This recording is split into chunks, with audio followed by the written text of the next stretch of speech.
Hello, in this video we will discuss about the meninges in brain and function, and we will also learn about the meningitis. So first of all, we should need to understand the sagittal cross section of the brain to understand. So this is the person contained brain, and upper part is the skull. Skull is the two most protective part of the brain, basically made up of cranial bones. So this is the choroid plexus is the green color, which that is the part of the circumventricular organs. So this is the superior sagittal sinus are present in the blue color, uh, and this is the choroid plexus, and this is the lateral ventricle. Lateral ventricle is go into the third ventricle ultimately, and after this the foramen of Monroe are present here, and this is the aqueduct of Sylvius, and this is the foramen of um, Magindi, foramen Magindi. And in this way, here is the cerebrospinal fluid will produce from the choroid plexus, which that move in this way, and that will move, and arachnoid granulation will be formed, and this arachnoid granulation will move into the circulatory system. So in this way, you can understand this is.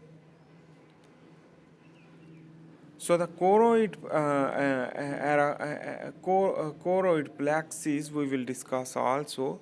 So first of all, this is the brain and this is the spinal cord, which that is protective through cerebrospinal fluid as well as meninges.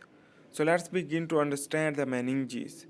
So this is the skin upper part, and this is the cerebrospinal fluid, and this is the skin, and this is the aponeurosis are present below the skin, and the below the aponeurosis the periosteum are present, and below the periosteum is the bone, that is skull.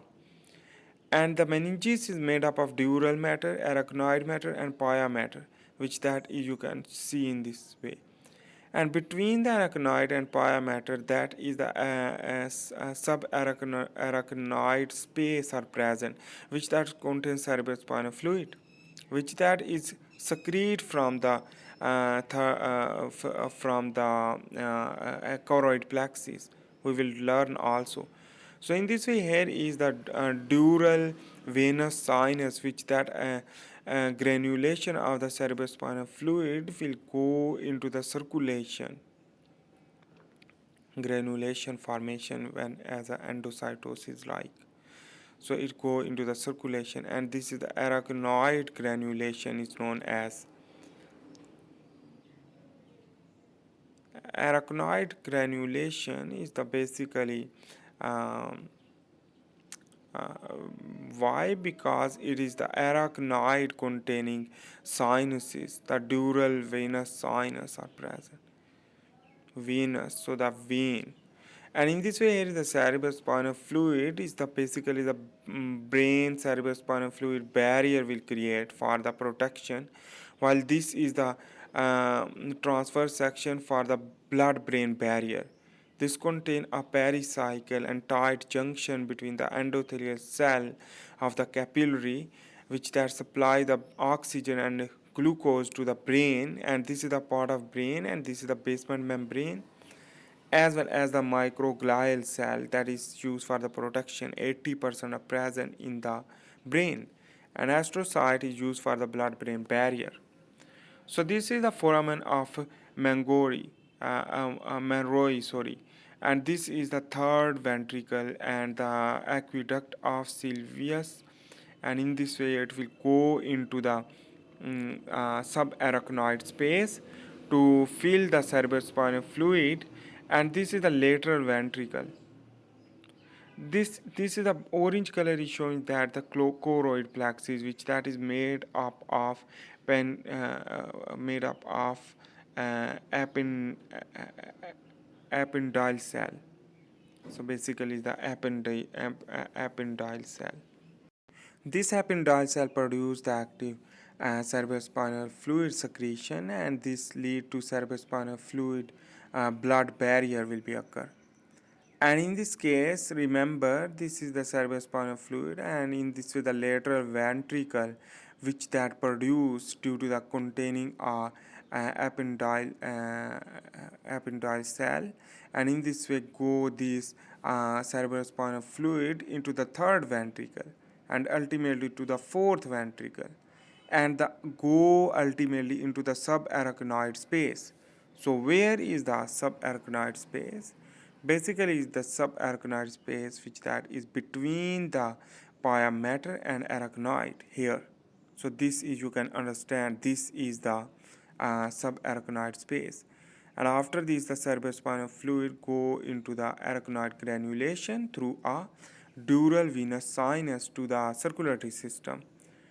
So this is the structure, the arachnoid matter, which that is the three layer of meninges contain arachnoid matter, pia matter, and dura matter. So this is the parenchymal cell, which that is the part of brain, while here is the pia matter, and the between the arachnoid matter and pia matter, the subarachnoid space. While on the other hand, the dural matter are present, which upper part of the arachnoid. So the arachnoid matter to upper part is the dural matter. So this is the event damage the artery due to the shock or due to the injury, which that will lead to damage the blood vessel. So let's begin to understand the meningitis.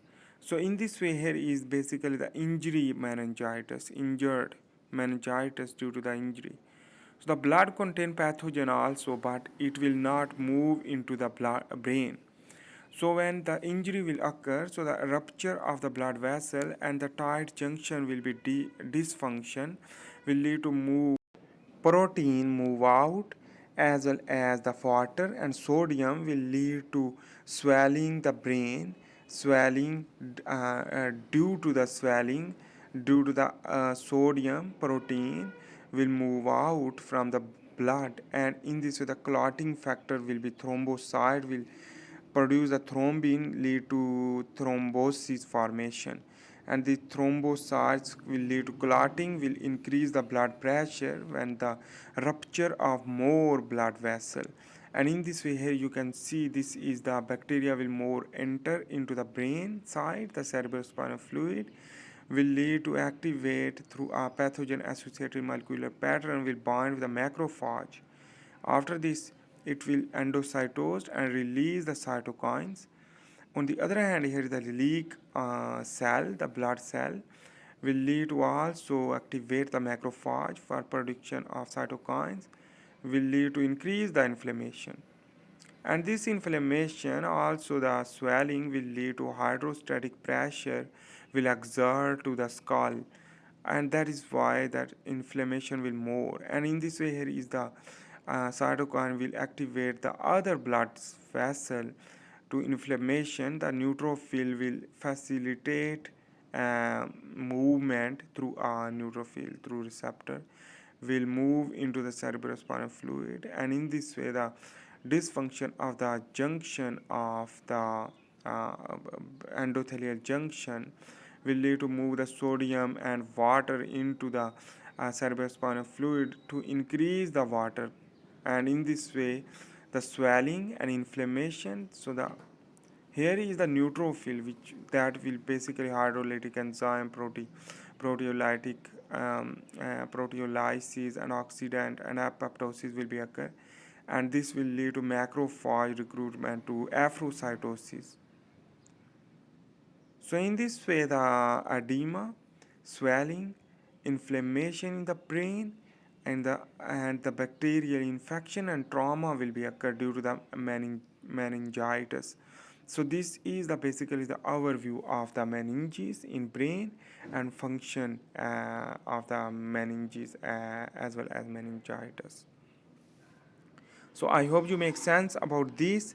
The inflammation due to the injury, So the injury meningitis due to the injury we had discussed in this video. So thanks for watching. Please make sure to subscribe, like and share. Also comment below for giving the suggestions. So bye.